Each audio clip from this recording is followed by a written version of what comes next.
Beneficial ownership information reporting বইয়ের এটা সম্পর্কে যেটা বললাম মেঘ বিজলি বাদল এর মতো একটি পরিস্থিতির মধ্যে দিয়ে আমরা ছিলাম। আপনারা যারা ইউএস এন্টিটি, তার মানে আপনার কর্পোরেশন আমেরিকায় আপনার রেজিস্ট্রেশন হয়েছে, আমেরিকায় আপনারা থাকেন, আপনাদের কোনো ডিসক্লোজার করা লাগবে না। আমাদের বাংলাদেশের একজন মানুষ এখানে ব্যবসায়ী ক্যাটাগরিতে ভিসা নিয়ে এখানে এসে ব্যবসা ওপেন করেছেন, ব্যবসা করছেন, এখানকার মানুষের সাথে যৌথভাবে করছেন। সেক্ষেত্রে কারণ আপনার একটা কর্পোরেশন আছে ইউকেতে, ওকে, এখন আপনি ধরেন ইউকেতে আপনি ফার্নিচার বেচেন, এখন আপনার ওই ইউকে এর কোম্পানি আপনি আবার আমেরিকায় ব্যবসা করতেছেন, and you registered your UK company in the US, okay, so now আপনি হলেন ফরেন এন্টিটি। যারা ফরেন কর্পোরেশন হিসেবে আমেরিকায় রেজিস্ট্রেশন করছেন, আপনাদের BOIR ইনফরমেশন রিপোর্ট করা লাগবে। বেনিফিশিয়াল ওনারশিপ ইনফরমেশন রিপোর্টিং বইয়ের এটা সম্পর্কে যেটা বললাম মেঘ বিজলি বাদল এর মতো একটি পরিস্থিতির মধ্যে দিয়ে আমরা ছিলাম।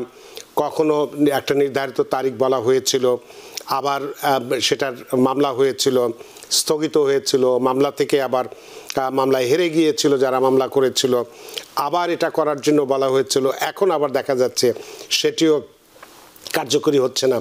কাদের ক্ষেত্রে আবার কার্যকরী হচ্ছে না একেবারে সেটাও বলা যাচ্ছে না, কাদের ক্ষেত্রে হচ্ছে না এই বিষয়ে এই বইয়ের সম্পর্কে একটি গুরুত্বপূর্ণ আপডেট আপনার কাছে আছে। সেই আপডেটটা আমরা জানতে চাই এবং সেক্ষেত্রে কারা ফাইল করবে এই বিষয়টি নিয়ে সংক্ষেপে একটু আলোচনা শুনতে চাই। হাতে আমাদের 4-5 মিনিট সময় আছে। হ্যাঁ, আমি খুবই কুইকলি দেব আনসার।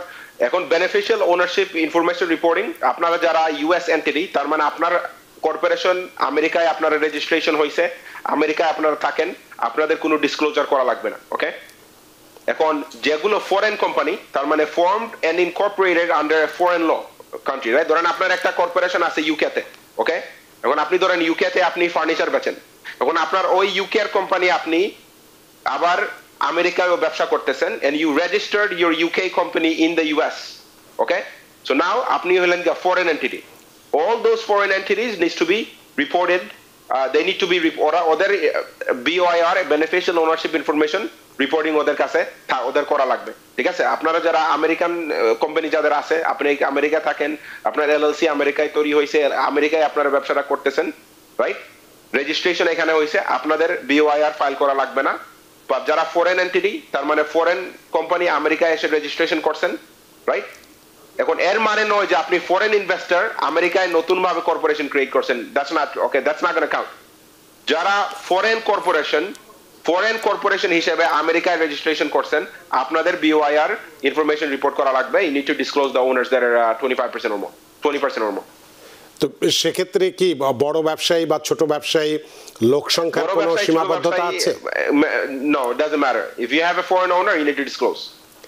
তার মানে এখানে যারা আমরা ব্যবসা করি, যারা এখানে LLC বলি, এস কর্পোরেশন বা সি কর্পোরেশন যেটাই আমরা বলি না কেন, যেটা এখানে আমরা করছি সেটার ক্ষেত্রে যেটা বাধ্যবাধকতা এর আগে ছিল, কত তারিখ পর্যন্ত ছিল আপনার কি মনে আছে?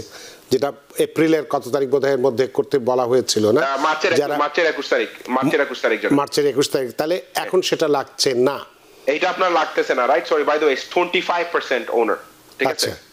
তো আগে যেটা রুল ছিল যে যত কর্পোরেশন আছে, যত জনের 25% or more অথবা এই রেসপন্সিবল পার্টি ডিসক্লোজ করা লাগবে। এখন বলা হয়েছে সবার করা লাগবে না, শুধু যারা ফরেন এন্টিটি, তার মানে ফরেন ব্যবসায়ী যারা আছেন, ফরেন ব্যবসা আপনারা আমেরিকায় এসে রেজিস্ট্রেশন করছেন, আপনাদের শুরু করা লাগবে। তার মানে ফরেন ব্যবসায়ী বলতে ধরুন আমাদের বাংলাদেশের একজন মানুষ এখানে ব্যবসায়ী ক্যাটাগরিতে ভিসা নিয়ে এখানে এসে ব্যবসা ওপেন করেছেন, ব্যবসা করছেন, এখানকার মানুষের সাথে যৌথভাবে করছেন, সেক্ষেত্রে না, ওনার করা লাগবে না, বিকজ উনি ফরেন ইন্ডিভিজুয়াল, হ্যাঁ, বা ওনার ব্যবসা উনি আমেরিকায় নতুন ভাবে তৈরি হয়েছে। আচ্ছা, কথা বলছেন, it's not going to be applicable for him because উনারটা still American company, but উনি যখন ট্যাক্স ফাইল করে সব সময় ডিসক্লোজার করা লাগে under form 5472 foreign owners who is 25% owner or more, ওইটা করা লাগবে না, ঠিক আছে। কিন্তু ধরেন উনার আমেরিকায় বাংলাদেশে একটা অলরেডি কোম্পানি আছে, আমি সেটাই বলতে যাচ্ছিলাম, হ্যাঁ, ওই কোম্পানি যদি উনি এসে রেজিস্ট্রেশন করছেন ফরেন বিজনেস হিসেবে, এইটার উনার রিপোর্ট করা লাগবে, ইয়েস, সেইটা রিপোর্ট লাগবে এখন। অর্থাৎ তার মানে আমি এখন একজন আমেরিকান নাগরিক হিসেবে যদি বাংলাদেশে বা পৃথিবীর যে কোনো দেশে যে ব্যবসা করি, সেইটার ক্ষেত্রে আমার বেনিফিশিয়াল ওনারশিপ যেটা ইনফরমেশন রিপোর্টিং করতে হবে, এই তো? ইয়েস। নিউ ইয়র্ক থেকে সম্প্রচারিত TVN 24 টেলিভিশন বিশ্বজুড়ে বাঙালির কণ্ঠস্বর।